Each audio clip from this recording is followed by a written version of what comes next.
नमस्कार. आकाशवाणी औरंगाबाद केंद्राच्या सायंकालीन बातमीपत्रात मी वैभवी जोशी आपलं स्वागत करते. भारत आणि ऑस्ट्रेलिया दरम्यान आज 6 करार करण्यात आले. यात दहशतवादाचा सामना, विमान वाहतूक संरक्षण, खेळ, आरोग्य, औषधं आणि उपग्रह या क्षेत्रातल्या करारांचा समावेश आहे. भारत दौऱ्यावर असलेले ऑस्ट्रेलियाचे पंतप्रधान मॅल्कम टर्नबुल आणि पंतप्रधान नरेंद्र मोदी यांच्या दरम्यान नवी दिल्ली इथं झालेल्या बैठकीत हे करार करण्यात आले. उभय देशांदरम्यान आर्थिक भागीदारीवर चर्चा करण्यात आल्याचं पंतप्रधानांनी सांगितलं. मोटार वाहन सुधारणा विधेयक 2016 आज लोकसभेत आवाजी मतदानानं पारित करण्यात आलं. मद्यपान करून गाडी चालवणं, क्षमतेपेक्षा जास्त माल वाहतूक करणं आणि चालकांद्वारे सुरक्षा मानकांचं पालन न करण्यासारख्या गुन्ह्यांसाठी कठोर शिक्षेची तरतूद या विधेयकात आहे. भारत आणि पाकिस्तानमधील सिंधू नदी पाणी वाटप करारासंदर्भातील याचिका सर्वोच्च न्यायालयानं फेटाळून लावली आहे. हा करार घटनाबाह्य असून रद्द करण्यात यावा अशी मागणी याचिकाकर्ता M.L. शर्मा यांनी केली आहे.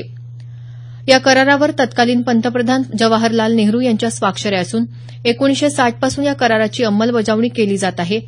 सर्वोच्च न्यायालय यात दखल घेऊ शकत नाही, त्यामुळे ही याचिका फेटाळण्यात येत असल्याचं न्यायालयानं स्पष्ट केलं आहे.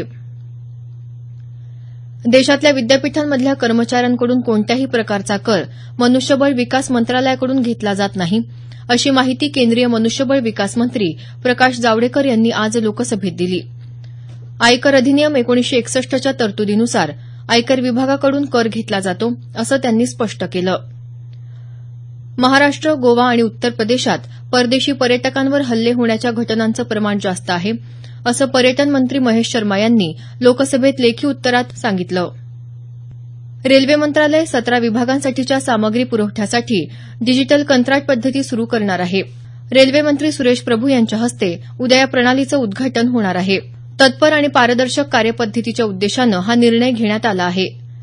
यात उद्योजक, वित्तीय संस्था, रेल्वेचे अंतर्गत ग्राहक तसंच निरीक्षक संस्था सहभागी असतील. रेल्वेच्या सामुग्री पुरवठ्याची वार्षिक उलाढाल 50,000 कोटी रुपये इतकी आहे.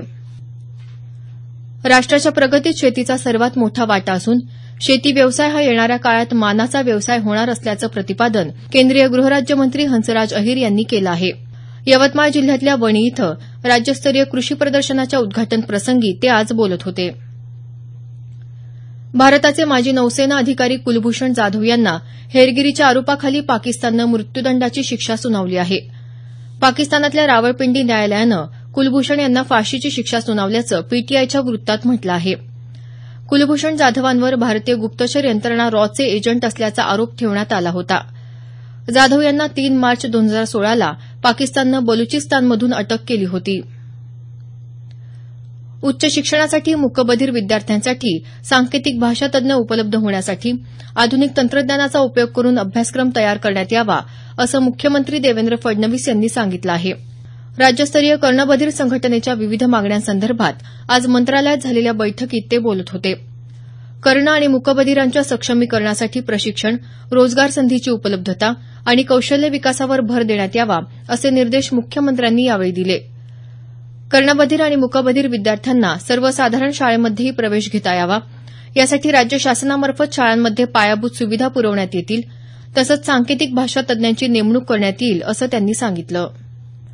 राज्य विधिमंडळाच्या दोन्ही सभागृहात माजी मुख्यमंत्री विलासराव देशमुख यांची भाषणं संकलन करून प्रकाशित करण्यात येणार आहेत. राज्य विधिमंडळाच्या कामकाजात देशमुख यांनी दिलेलं योगदान नागरिकांना कळावं म्हणून हा निर्णय घेण्यात आल्याचं विधिमंडळाच्या प्रशिक्षण केंद्राचे प्रमुख निलेश मदाने यांनी सांगितलं.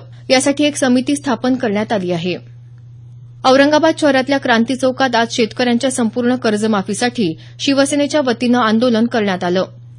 उत्तर प्रदेशात शेतकऱ्यांना संपूर्ण कर्जमाफी होऊ शकते, तर महाराष्ट्रात का नाही, असा सवाल यावेळी करण्यात आला. तर शेतकऱ्यांच्या पत्नींनीही सौभाग्य वाचवा आंदोलन केलं. यावेळी कर्जमाफीच्या मागणीचे निवेदन मुख्यमंत्र्यांना पाठवण्यात आलं. याबरोबरच हे बातमीपत्र संपलं. आमचं यानंतरचं बातमीपत्र उद्या सकाळी 6:50 मिनिटांनी.